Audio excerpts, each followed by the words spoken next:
Oi, pessoal, aqui é a Virgínia.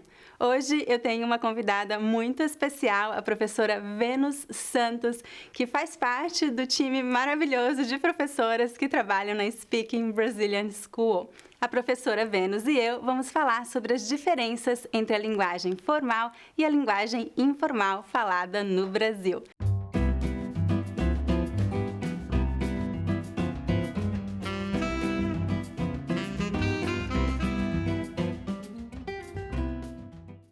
Vênus, muito obrigada por fazer este vídeo comigo. Eu gostaria que você primeiro falasse um pouquinho sobre você, de onde você é, fale um pouquinho sobre a sua experiência como professora de português. Oi, muito obrigada pelo convite. Eu que agradeço, né, fico super feliz de estar aqui com você também. Eu nasci, em São Paulo, sou super paulistana, mas eu moro em Lisboa já há 6 anos.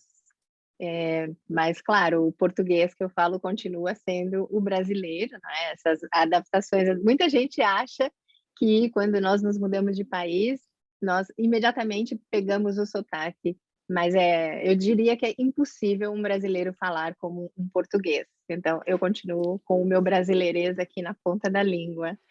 E eu dou aulas, de português, completei 30 anos em 2021 e comecei Uau! justamente com estrangeiros. Então, quando eu tinha 17 anos, eu comecei a dar aulas para estrangeiros e sempre foi assim a vida inteira.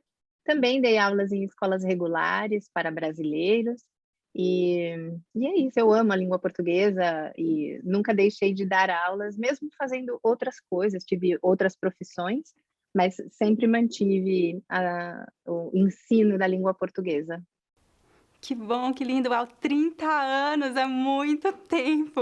Hoje eu gostaria de falar sobre as diferenças entre o português formal e informal, a linguagem formal e informal, porque no Brasil a diferença entre a linguagem falada e a linguagem escrita, a linguagem formal, é muito grande.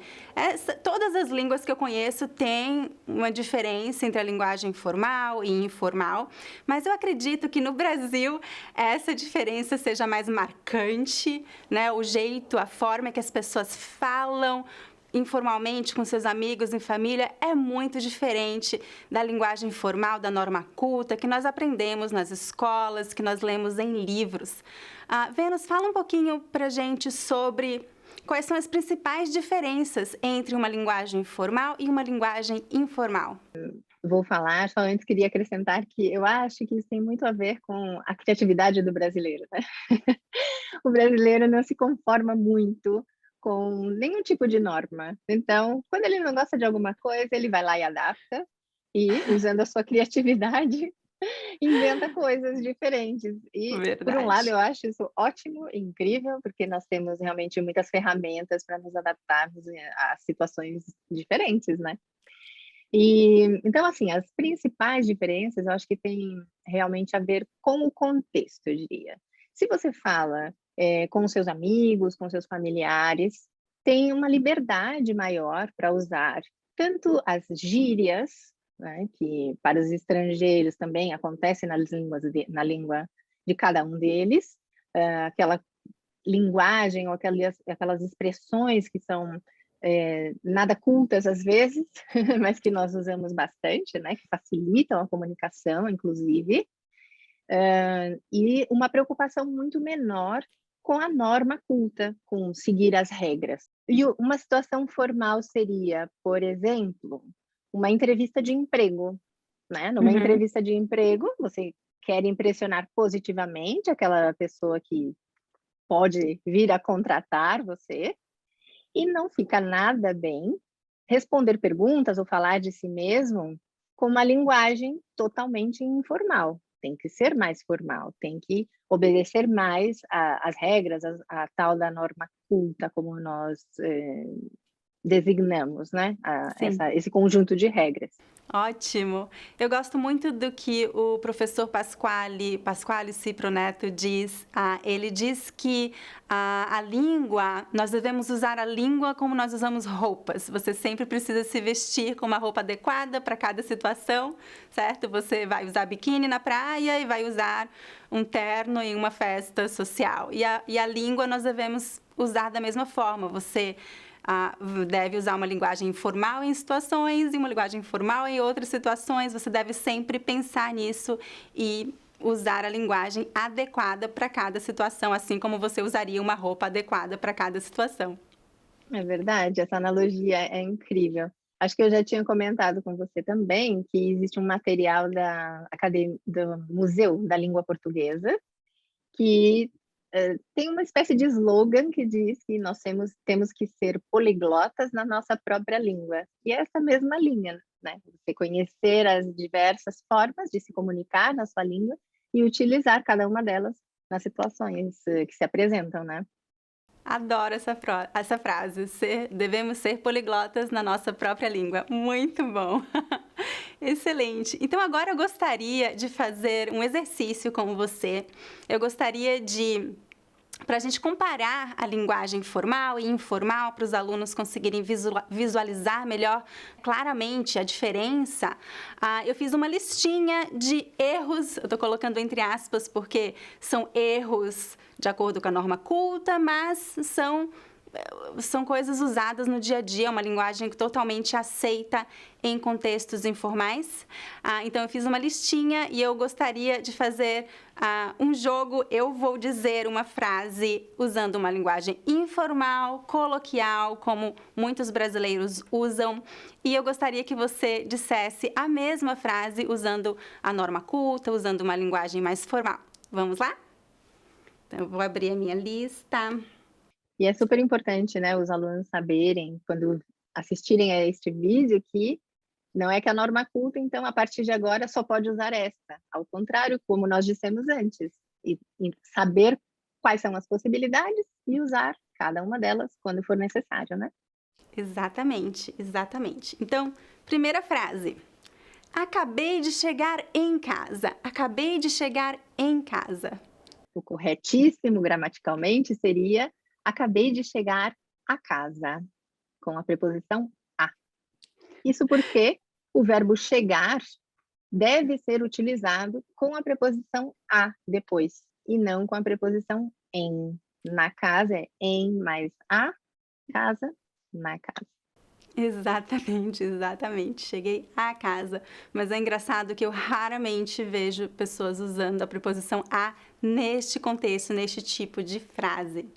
Mais Não um exemplo, acontece mesmo. não é? Mais um exemplo também com a mesma preposição. Que horas você chegou no trabalho? Que horas você chegou no trabalho? Então seria, que horas você chegou ao trabalho? E aqui é a Exatamente, mesma tá? coisa, Mesma né? troca, né? Uhum. Uhum. E mais um exemplo também similar, também falando das mesmas preposições. João foi no supermercado e Maria foi na farmácia. João foi ao supermercado e Maria foi à farmácia. O verbo ir é outro que tem a preposição a como acompanhante, digamos assim, né? Esse é Sim, um tema dentro da gramática muito importante, mas para o qual a maioria das pessoas não dá importância, que é a regência verbal. exatamente. Então, próxima frase. Você assistiu o novo filme do Homem-Aranha? Você assistiu ao novo filme do Homem-Aranha? O verbo assistir, neste sentido de ver, também precisa da preposição a, mas a maioria não utiliza. E tudo bem, é bem aceito esse uso, né, do verbo assistir sem a preposição em Sim, com qualquer significado. é muito comum usar o verbo assistir sem a preposição. Próxima frase. Maria pediu ajuda com a mudança. Vou ajudar ela amanhã. Maria pediu ajuda com a mudança, vou ajudá-la amanhã. Então, aqui nós temos o pronome ela no exemplo dado pela Virgínia, sendo utilizado depois do verbo, como complemento do verbo. E isso, na norma culta, não está correto. Os pronomes eu, você, ela, nós, eles, têm que ser usados só para conjugar verbo antes dele. Depois nós temos que usar, depois do verbo, temos que usar outro tipo de pronome. Neste caso, nesse exemplo, é o lá, uma variação do pronome a. Isso é um tópico, né, para ser explicado com muito detalhe, mas o fato é que aqui o verbo era ajudar, então nós retiramos o R e acrescentamos lá, ajudá-la. Muito bom. Esse assunto é muito longo, né? Que são pronomes oblíquos, existem muitos. E no Brasil, uma coisa interessante é que nós raramente usamos esse tipo de pronome, né? Com o hífen lá, o hífen lo. Isso é uma coisa muito usada em Portugal e raramente usada no Brasil. Eu acho isso muito interessante. É muito comum no Brasil usar os pronomes pessoais no lugar desses pronomes oblíquos, né? Ajudar ela no lugar de ajudá-la. Mas fica tão bonito quando você usa o pronome. Eu gosto de usar, fica tão bonito. Próximo exemplo, agora vamos dar, os próximos exemplos também são relacionados ao uso de pronomes oblíquos. Pronomes oblíquos são esses pronomes que são usados como complementos, né? Objeto direto ou indireto, mas não vamos entrar nesses assuntos muito gramaticais, porque são muito longos. Vamos lá, vamos ver mais um exemplo. Me liga quando você chegar. Ligue-me quando você chegar. Então, aqui, só rapidamente, não deveríamos começar as frases com esses pronomes. Me, ti, nos. Mas simplesmente é assim que nós falamos no Brasil. Nós subvertemos essa regra e sempre dizemos me liga, me chama, me acorda e tudo bem. Mas o correto seria ligue-me. Mais uma frase também usando os mesmos tipos de pronomes. Se você ver ela, me avisa. Aqui tem dois assuntos. Tem a conjugação verbal e o pronome. Se você ver ela, me avisa. E muitas vezes sai se você vê ela. Sim, verdade. Bom, o correto seria se você a vir, avise-me. E esse aqui, então, nós temos esses dois itens, né? Um deles é o a, o pronome oblíquo a no lugar de ela, e a conjugação do verbo ver, que no futuro do subjuntivo, nesse tempo verbal, é conjugado como vir. E é uma confusão, inclusive para os próprios brasileiros. Para nós ensinarmos isso para alunos estrangeiros também é complicado, porque o verbo é ver, que num determinado tempo verbal conjuga-se, é conjugado vir, que é a mesma maneira que se escreve outro verbo, o vir. Enfim. Sim. É confuso, né? Vir, ver, gente. Mas no futuro do subjuntivo tem que ser se você vir, se você a vir. Última frase que eu tenho para hoje.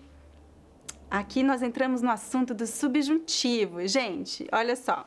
Você quer que eu falo com ele? Você quer que eu fale com ele? Essa é a forma correta. E eu entendo, eu consigo imaginar e perceber por que a confusão, o porquê da confusão. São dois presentes, só que de modos diferentes, né? Um indicativo, outro subjuntivo. E as pessoas confundem mesmo. Não é fácil, eu sei. Mas o fato é que tem que ser o subjuntivo. As regras do subjuntivo são complicadíssimas, né? Mas nesse tipo, só uma dica, né, para quem está assistindo, esse tipo de frase, eu quero que você, ou você quer que eu, quando você usa o verbo querer, mas uma pessoa quer que outra pessoa faça alguma coisa, lembre-se de usar o presente do subjuntivo. Muito obrigada, Vênus, por participar deste vídeo. Eu adorei a nossa conversa. Eu também gostei muito e sou eu que agradeço. Foi um privilégio para mim. Obrigada, beijo. Tchau, tchau. Beijinho, tchau. É isso, gente! Eu espero que você tenha gostado de aprender um pouco mais sobre as diferenças entre a linguagem formal e informal usada no Brasil. Eu adoraria saber a sua opinião sobre esse assunto. Quais outras diferenças você conhece? Deixe um comentário abaixo com a sua resposta. Se você gosta do meu conteúdo, lembre-se de dar um like e de se inscrever em meu canal. Todas as semanas eu publico um novo vídeo com dicas de gramática, vocabulário e pronúncia do português brasileiro. Até a próxima! Tchau, tchau!